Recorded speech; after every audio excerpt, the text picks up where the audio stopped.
Allah here is describing وَالسَّمَاءِ ذَاتِ الْبُرُوجِ. It's capturing many realities. On the one hand, the security of the skies, and we've learned previously, Jibreel alayhi salam, he comes with a legion of angels. He descends with a legion of angels to deliver Qur'an to Rasulullah sallallahu alaihi wasallam. He's muta'in, he's got a following.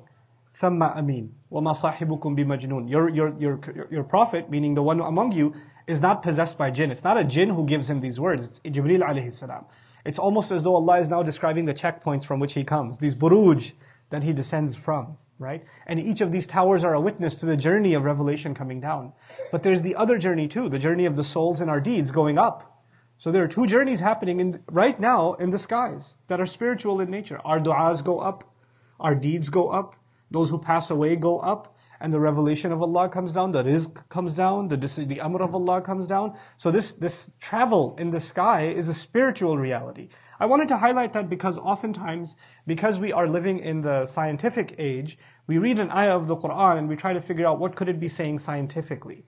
But before Allah is discussing scientific realities, especially when He talks about the skies, He's either talking about some beauty you can see with your eyes, or He's talking about a reality beyond the scene that only He knows. And He's just alluding to it. So we should be cautious about that and be aware of it.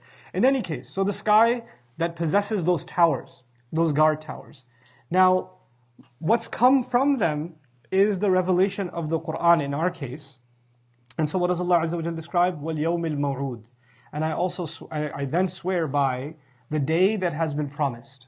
This is a reference to Judgment Day. So first He swore by the sky that has those towers. Now He swears by the day that has been promised, which means Judgment Day. What is the relationship between those two? There's actually a progression.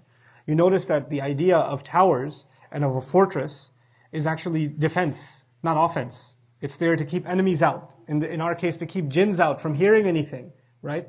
But the Day of Judgment, as Allah has described in so many places, is not a day of defense. It's a day of offense.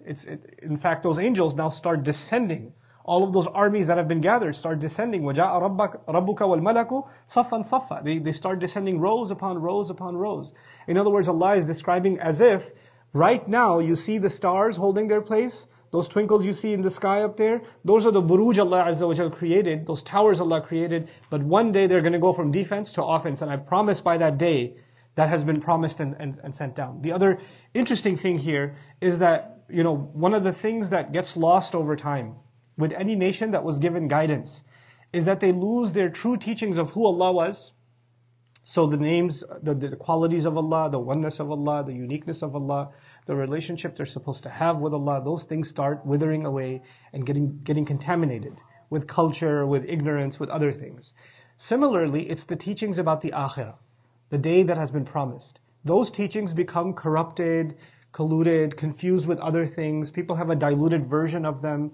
And even the world's major religions that still claim to have a book of revelation with them, like Christianity, like Judaism, look at their description of Yawm al-Qiyamah and you'll find that there's little to nothing left. Of the original teachings that are preserved in the Qur'an, that promised day, not much of that is left.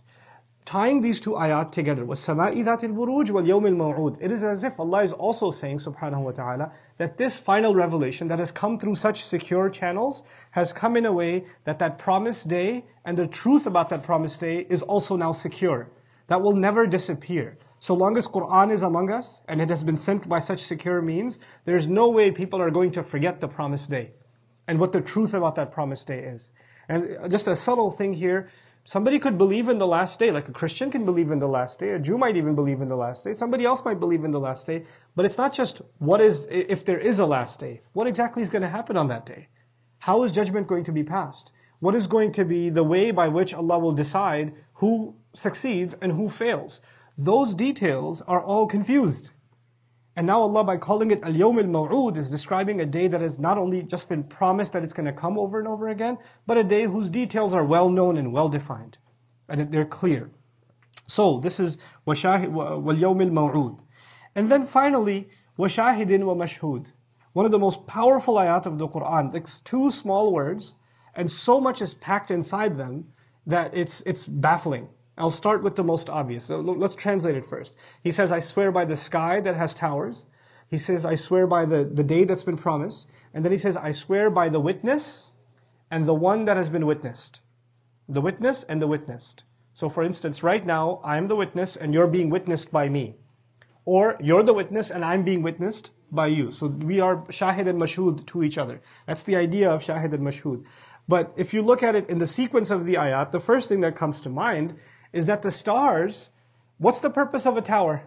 The security guard sits there up there, all the way up on top of those ladders, so he can look out. So he can what? Witness. And the entire scene that he's witnessing is the mashhud. It's what is being witnessed. Currently, the stars themselves are actually a shahid on us.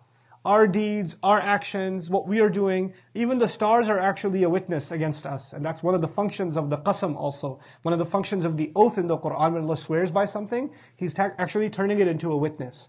So the stars, the sky is in fact a witness. And then the day that's been promised is the other way. It's the thing that shall be witnessed. Al-Yawm al-Maw'ud is actually the mashhud. It's going to be the day that shall have to be witnessed by everybody. So the sky is shahid, and the day that's been promised is actually the mashhud.